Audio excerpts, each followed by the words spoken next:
Video को पूरा देखें, आधा अधूरा छोड़ने पर आपको पाप लग सकता है।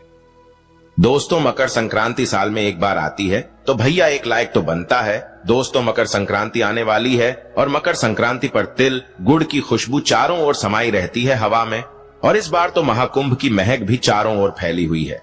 महाकुंभ जो हर 12 सालों में आता है, महाउत्सव जो हम सबको धर्म, संस्कृति और प्रकृति का सुंदर संगम बनकर पवित्र नदियां गंगा, जमुना, सरस्वती के संगम को जोड़ता है और मकर संक्रांति यानी मकर राशि को दर्शाता है। सूर्य की संक्रांति जब होती है यानी सूर्य का एक राशि से दूसरी राशि में प्रवेश होता है। मकर संक्रांति पे सूर्य देव धनु राशि को छोड़कर मकर राशि में प्रवेश करते हैं, जिससे उत्तरायण की शुरुआत होती है। गुजरात की पावन धरती पर इसे मकर संक्रांति पतंग उत्सव की तरह मनाया जाता है। वहीं पंजाब में, उत्तर भारत में इसे लोहरी के रूप में मनाया जाता है। यूपी, बिहार में इसे खिचड़ी पर्व के रूप से जाना जाता है। तमिलनाडु में इसे पोंगल के नाम से बोलते हैं। असम में माघी बिहू कहते हैं। कर्नाटक में सुगी हब्बा, केरल में मकर और कश्मीर में शिशु संक्रांत बहुत सारे नामों से जाना जाता है। उत्तरायण को देवताओं का दिन और दैत्यों का रात कहा गया है।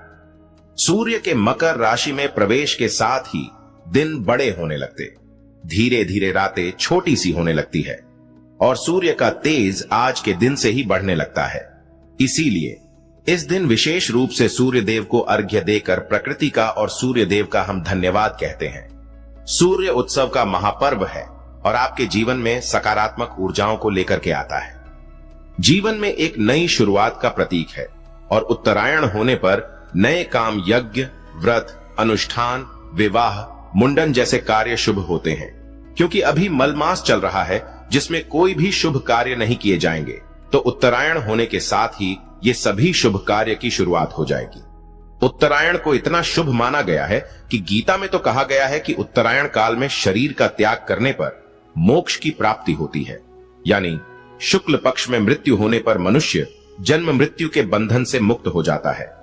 और इसी कारण से महाभारत काल में भीष्म पितामह ने 50 दिन तक बाणों की शैया पर रहने के बावजूद अपने प्राण नहीं त्यागे थे। सूर्यदेव के उत्तरायण होने की प्रतीक्षा की थी और जब सूर्यदेव उत्तरायण हुए तब उन्होंने अपने शरीर का त्याग किया था। देखा जाए तो नई फसल के स्वागत का प्रतीक है और इस साल 2025 में मकर संक्रांति का पर्व अपवाद है कि 14 या 15 जनवरी। किस दिन मनाया जाएगा तो बता दूं, सूर्य का मकर राशि में प्रवेश 14 जनवरी को रात में 8 बजे हो रहा है और मकर संक्रांति आपको समझ में आना चाहिए। सूर्य का पर्व है तो सूर्य उदय के समय ही मनाया जाएगा, तो 15 जनवरी बुधवार के दिन ही मकर संक्रांति मनाया जाना उचित है। इस दिन सुबह सुबह पवित्र नदियों में स्नान करने जाइए। कहीं पे भी गंगा, जमुना, सरस्वती और महाकुंभ है, तो इस बार तो महाकुंभ का स्नान विशेष रूप से होगा। कुंभ मेले का आयोजन कब होता है? जब ग्रहों की स्थिति बहुत ही शुभ बनती है। हर 12 साल में होता है और इस साल इलाहाबाद में हो रहा है। कहा जाता है कि महाकुंभ संगम में स्नान करने से जन्म जन्मांतर के सभी पाप नष्ट हो जाते हैं और महाकुंभ में संतों का समागम रहेगा। सभी प्रमुख संत महात्मा अखाड़े के एकत्रित होंगे और इस समय संगम पर ध्यान हो, जप हो, पूजा करने से अद्भुत ऊर्जा का अनुभव होता है। तो पहले से ही अपनी बुकिंग आदि करें, व्यवस्था करके जाए, भीड़ भाड़ में ना जाए, क्योंकि लाखों लोग आएंगे। जब तक आपके रहने की व्यवस्था ना हो, बिना बात के महाकुंभ में आप जाने की तैयारी ना करें। विशेष स्नान की तिथियों पर जाएं, जैसे मकर संक्रांति को पहला स्नान है, 15 जनवरी पौष पूर्णिमा का स्नान है, दूसरा 25 जनवरी को मौनी अमावस्या का, 9 फरवरी को सबसे बड़ा स्नान इस दिन ही होता है। बसंत पंचमी 13 फरवरी को, माघ पूर्णिमा 24 फरवरी और महाशिवरात्रि का 11 मार्च लास्ट स्नान होगा। तो 25 मार्च तक कुंभ मेला चलने वाला है, तो अपने समय को सुनियोजित करके आपको जाना चाहिए। अगर स्नान करने नहीं जा सकते महाकुंभ, तो घर में ही थोड़ा गंगा जल डाल के बाल्टी में थोड़े काले तिल डाल लीजिए, स्नान कीजिए।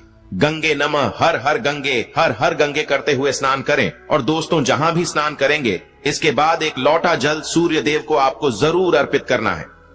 सूर्य देव को तांबे के लोटे से जल दीजिए। तांबे के लोटे में थोड़ा गंगा जल हो, गुलाब जल, लाल चंदन, गुड़, काले तिल, लाल पुष्प जो आपके पास हो सके, ये डाल करके आपको अर्घ्य देना चाहिए। बोले ओम सूर्याय नमः, ओम आदित्य नमः, ओम भास्कराय नमः, ओम घृणी सूर्याय नमः और विशेष मंत्र है।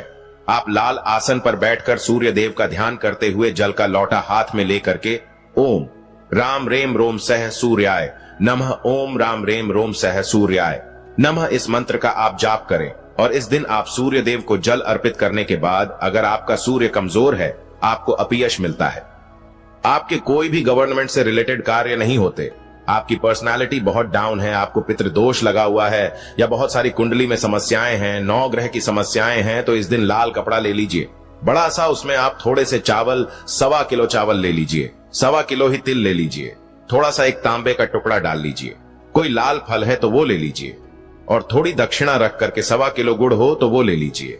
सब मिलाकर के लाल कपड़े में बांधकर किसी ब्राह्मण को, किसी गरीब को आपको दान करना चाहिए।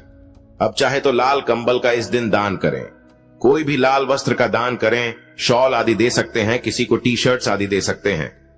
इस दिन सूर्य के निमित्त दान करने से आपके मान सम्मान, उच्च पद, इनमें आपको प्राप्ति होती है, और आपका स्वास्थ्य, अगर निरोगी काया आपको प्राप्त करने की इच्छा है तो वो आपको प्राप्त होता है।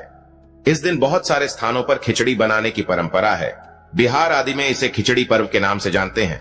यूपी, बिहार में इस दिन खिचड़ी बनाई जाती है। विशेष रूप से तिल डालकर के खिचड़ी बनाई जाती है, और गुड़ के लड्डू, तिल आदि भी बनाए जाते हैं। तो जो भी आपने बनाया, खिचड़ी आदि का दान कैसे करेंगे? पहले खिचड़ी बनाए, भगवान को भोग लगाए, अपने इष्ट को भोग लगाए, और फिर थोड़ी सी खिचड़ी दान करने के बाद ही, बांटने के बाद ही आपको अपने परिवार सहित सेवन करना चाहिए। इस दिन यह उपाय से पितृदोष कम होता है। कुंडली में शनि की 7.5 हो तो उसका खूब प्रभाव कम होता है। सभी ग्रह दोषों की शांति होती है। और आज के दिन सिर्फ लोगों को दान नहीं करना है, आपको गौ माता को भी थोड़ी सी तिल, गुड़ और रोटी खिलानी चाहिए। उस पे थोड़ा घी डाल दीजिए। अगर आप लग्जरीज की प्राप्ति करना चाहते हैं, थोड़ा सा घी गौ माता को अवश्य सेवन कराए। दोस्तों, इस दिन बहुत सारे उपाय भी किए जाते हैं। मैं आपको हर साल बताता हूं बहुत सारे उपाय, तो मकर संक्रांति पर 2-3 छोटे छोटे उपाय बता रहा हूं।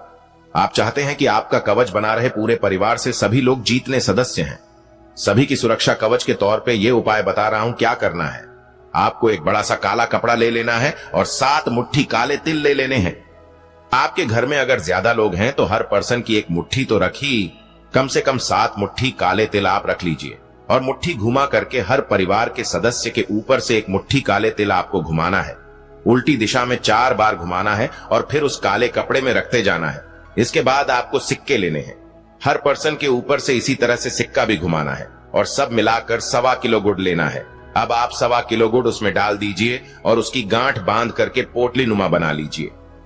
अब आप किसी भी सिद्ध शिवलिंग पर शिवलिंग पे जाएं। अगर आपके पास घर में ही पार्थ के शिवलिंग है अभिमंत्रित, तो आप उसके सामने ये अर्पित कर सकते, या फिर किसी शिव मंदिर में जाकर के आप इनको अर्पित करें और पहले जल चढ़ा लीजिए। भोले बाबा पर गौरा मां की पूजा कर लीजिए। इसके बाद में आप ये ओम नमः शिवाय, ओम नमः शिवाय, ओम नमः शिवाय ऐसा बोलते हुए आप इस पोटली को आप अर्पित कर दीजिए। आप देखेंगे आप लोगों के घर पे जितनी भी नकारात्मक ऊर्जाएं हैं, बुरी नजर है, किसी ने कुछ किया धरा, वो सभी उतरते हैं। और ये छोटे से उपाय से ये आपके घर जीवन में सुरक्षा कवच का काम करती है। इतना ज्यादा नहीं कर सकते तो आप एक काम और कर सकते हैं। सूर्योदय के पहले करना है। मकर संक्रांति के दिन आप क्या करेंगे?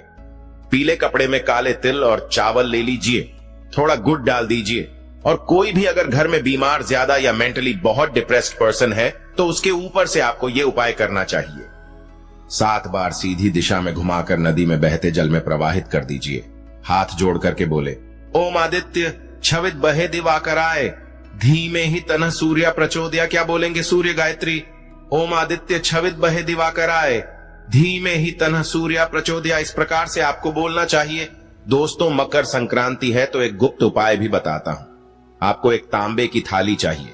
ज्यादा उपाय इस वीडियो में नहीं बताऊंगा, बाकी आने वाले वीडियो में बताऊंगा।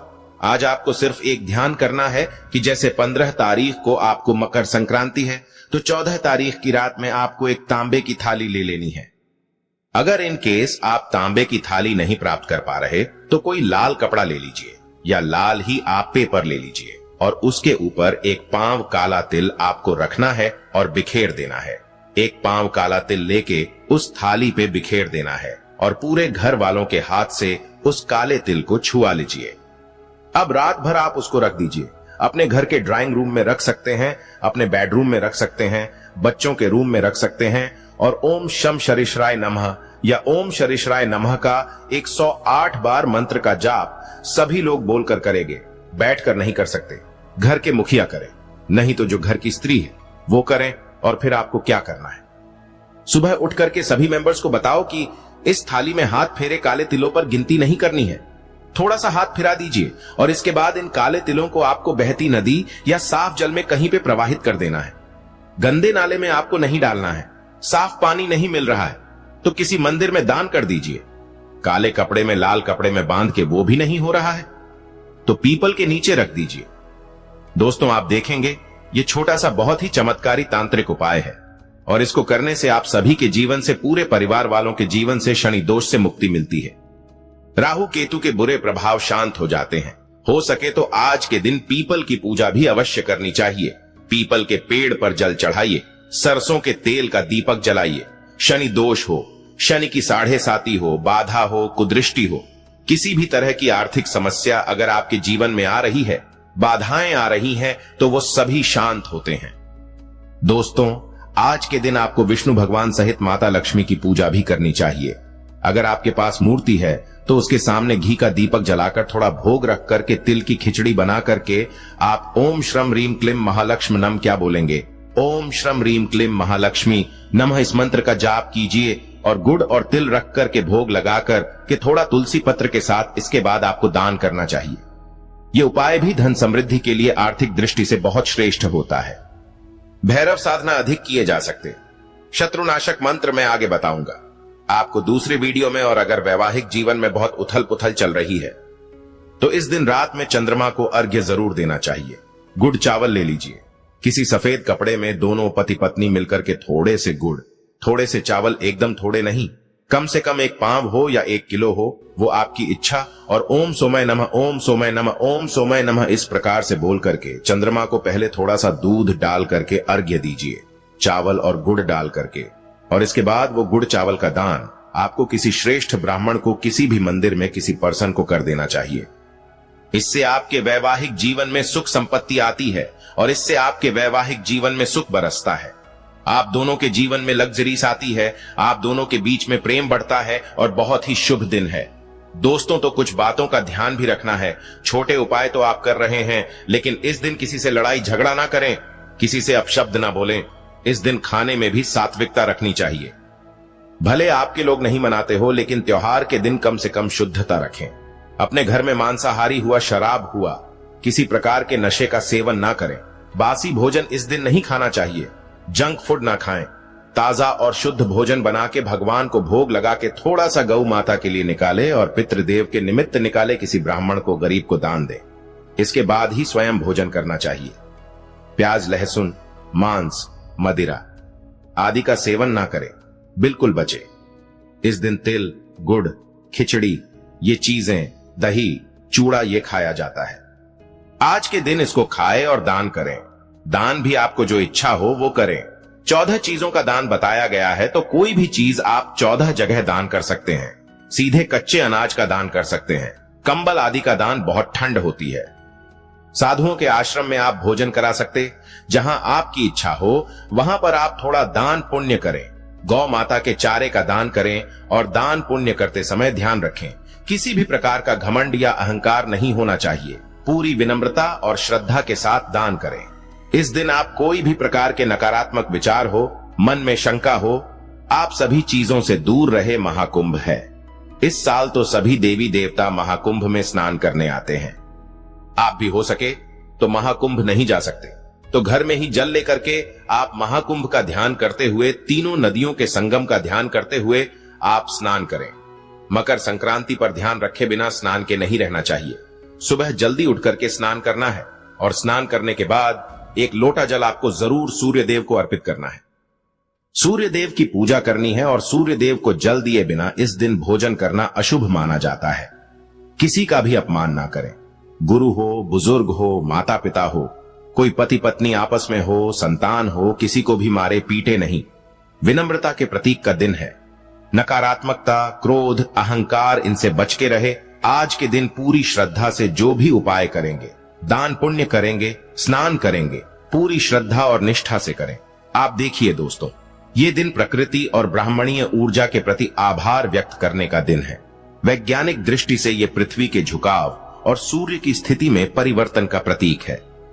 तो इस दिन के आध्यात्मिक, वैज्ञानिक और ज्योतिष महत्व को समझते हुए, धार्मिक दृष्टिकोण को समझते हुए आप समझे और अपनी फ्रेंड्स, फैमिली, मम्मी, पापा, भाई, बहन, बच्चे सभी को समझाएं कि इस दिन का महत्व क्या है। शनि और सूर्य के शुभ योग के कारण आपके कामों में जो सुधार होने वाला है उसका लाभ उठाए तो कर लीजिए। उपाय दोस्तों मैंने कोशिश की है कि आप सभी को इसके धार्मिक महत्व को समझाऊं और आशा करता हूं कि आप ही अपने फ्रेंड्स, फैमिली, मम्मी, पापा, भाई, बहन, बच्चे सभी लोगों से बातों को शेयर करके उनके भी जीवन में बदलाव लेकर के आएंगे। आज के लिए इतना ही दोस्तों। आप सभी को मकर संक्रांति की हार्दिक शुभकामनाएं। तैयारियां कर लीजिए क्योंकि बहुत कम समय बचा है। और भी उपाय बताता रहूंगा, तो कनेक्टेड रहिए। Wish you only very happy Makar Sankranti 2025 और नव वर्ष की आप सभी को बहुत सारी उन्नति दें। इसी सच्ची कामना के साथ आज के लिए इतना ही। निरोगी रहे, स्वस्थ रहे और माता रानी का ध्यान करते हुए, शिव शक्ति का ध्यान करते हुए 2025 में आगे बढ़े। यही मेरी आप सभी से प्रार्थना है। कमेंट में लिखें हर हर महादेव।